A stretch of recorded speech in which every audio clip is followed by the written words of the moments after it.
SASDOவின் பிரதான செய்திகள். முதலில் தலைப்புச் செய்திகள். ரணிலை சந்தித்த சஜித். இலங்கையில் விளையாட்டுத்துறைக்கு நிபந்தனையற்ற ஆதரவை வழங்க தயாராகும் அண்டை நாடு. சிறுமிக்கு தவறான காணொளிகளை அனுப்பிய சிப்பாய் கைது.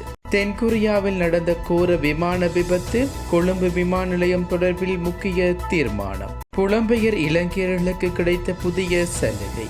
படுதோல்விக்கான சாத்தியம். பதவி விலக தயாராகும் ட்ரூடோ. தொடர்பன விரிவான செய்திகள். தாயக செய்திகள். எதிர்க்கட்சி தலைவர் சயித் பிரேமதாச மற்றும் முன்னாள் ஜனாதிபதி ரணில் விக்ரமசிங்க ஆகியோர் சந்தித்து கலந்துரையாடியுள்ளனர். இதன்போது ஐக்கிய தேசிய கட்சியின் தவிசாளர் வஜித அபேவர்த்தன, நாடாளுமன்ற உறுப்பினர் SM மாரிகார் மற்றும் பௌத்த மத தலைவர்கள் ஆகியோரும் கலந்து கொண்டிருந்தார்கள். நாடாளுமன்ற தேர்தலுக்கு முன்னர் ஐக்கிய மக்கள் சக்திக்கும் ஐக்கிய தேசிய கட்சிக்கும் இடையில் பலதரப்பு பேச்சுவார்த்தைகள் முன்னெடுக்கப்பட்டிருந்தன. அவை அனைத்தும் தோல்வியடைந்த நிலையில் இன்று இந்த சந்திப்பு இடம்பெற்றுள்ளது. பனகல உபதிச தேர்தலில் 75வது பிறந்த நாள் விழாவில் ரணில் விக்ரமசிங்க மற்றும் சயித் பிரேமதாஸ் ஆகியோர் கலந்து கொண்டிருந்தமை குறிப்பிடத்தக்கது. இலங்கையின் விளையாட்டு வளர்ச்சிக்கு நிபந்தனையற்ற ஆதரவை வழங்குவதாக இந்தியா உறுதியளித்துள்ளதாக இளைஞர் விவகாரங்கள் மற்றும் விளையாட்டு அமைச்சகம் தெரிவித்துள்ளது. இந்திய உயர்ஸ்தானியக சந்தோஷ் ஜா மற்றும் இலங்கையில் இளைஞர் விவகாரங்கள் மற்றும் விளையாட்டு அமைச்சர் சுனில் குமார் கமகி ஆகியோருக்கு இடையிலான சந்திப்பின் போது இந்த உறுதிமொழி வழங்கப்பட்டுள்ளது. கிரிக்கெட் உட்பட பல்வேறு விளையாட்டுகளில் கவனம் செலுத்தி இலங்கை முழுவதையும் வெளிநாட்டு மேம்பாட்டு முயற்சிகளுக்கு ஆதரவு வழங்கப்படும் என்றும் இந்த சந்திப்பின் போது இந்திய உயர்ஸ்தானியகர் உறுதியளித்துள்ளார். இருதரப்பு உறவுகளை குறிப்பாக இளைஞர் விவகாரத்துறையில் மேலும் வலுப்படுத்த இலக்கை அவர் வலியுறுத்தியுள்ளார். இந்த ஒத்துழைப்பின் ஒரு பகுதியாக இந்திய இளைஞர் விவகார பிரிவுக்கு வருகை தருமாறு இலங்கையின் இளைஞர் விவகாரங்கள் மற்றும் விளையாட்டு அமைச்சர் உயர்ஸ்தானியகர் ஜா அழைத்துள்ளார். 13 வயது சிறுமியொருவரை அச்சுறுத்தி அவரது தொலைபேசிக்கு தவறான காணொளிகளை அனுப்பி வைத்து ராணுவ சிப்பாய் ஒருவர் கைது செய்யப்பட்டுள்ளார். குறித்த நபர் அனுராதபுரம் தந்திரிமலை பிரதேசத்தில் வைத்து கைது செய்யப்பட்டுள்ளதாக போலீசார் தெரிவித்துள்ளனர். குறித்த சிறுமியை அச்சுறுத்தி அவரது தொலைபேசி இலக்கத்தை பெற்றுக் கொண்டுள்ள சிப்பாய் தவறான காணொளிகள் மற்றும் குறுந்தகவல்களை தொடர்ச்சியாக அனுப்பி வந்துள்ளார். போலீசாருக்கு கிடைத்த முறைப்பாட்டின் பிரகாரம் விசாரணைகள் மேற்கொள்ளப்பட்டு கைது செய்யப்பட்ட சந்தேக நபர் நீதிமன்றத்தில் முன்னிலைப்படுத்தப்பட உள்ளார்.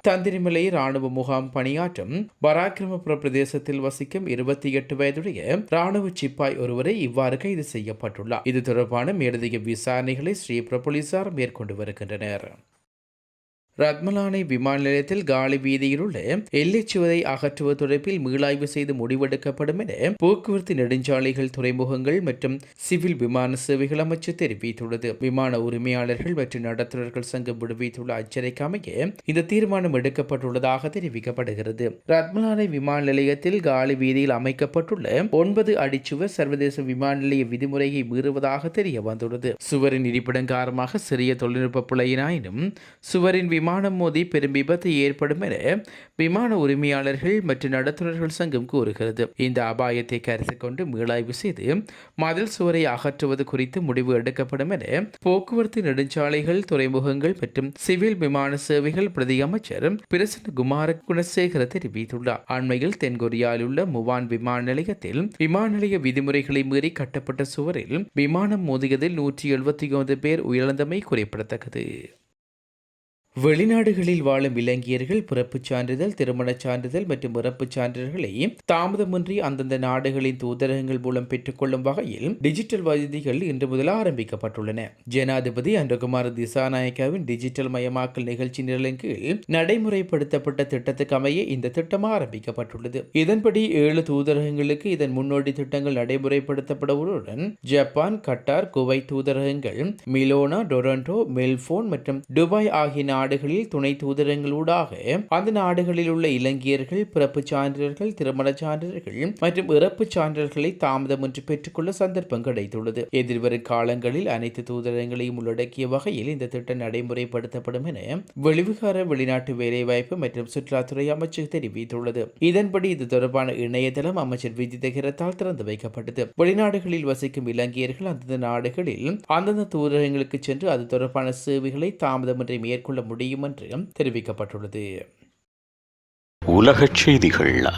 கனேடிய பிரதமர் ஜஸ்டின் ட்ரூடோ தனது பிரதமர் பதவியிலிருந்து விலகுவதற்கான வாய்ப்பு அதிகரித்துள்ளதாக தெரிவிக்கப்படுகிறது. இது குறித்து இறுதி தீர்மானத்தை அவர் இன்னும் எடுக்கவில்லை என்றாலும் அவருக்கு நெருங்கிய வட்டாரங்கள் இந்த தகவலை வெளியிட்டிருப்பதாக கூறுகின்றது.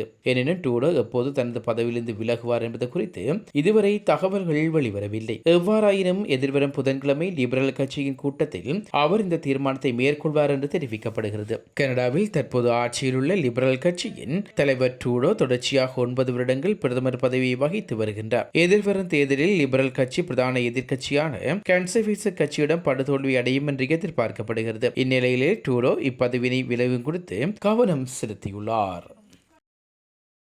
மீண்டும் தலைப்புச் செய்திகள். ரணிலை சந்தித்த சஜித். இலங்கையில் விளையாட்டுத்துறைக்கு நிபந்தனையற்ற ஆதரவை வழங்க தயாராகும் அண்டை நாடு. சிறுமிக்கு தவறான காணொளிகளை அனுப்பிய சிப்பாய் கைது. தென்கொரியாவில் நடந்த கோர விமான விபத்து. கொழும்பு விமான நிலையம் தொடர்பில் முக்கிய தீர்மானம். புலம்பெயர் இலங்கையர்களுக்கு கிடைத்த புதிய சலுகை. படுதோல்விக்கான சாத்தியம். பதவி விலக தயாராகும் ட்ரூடோ.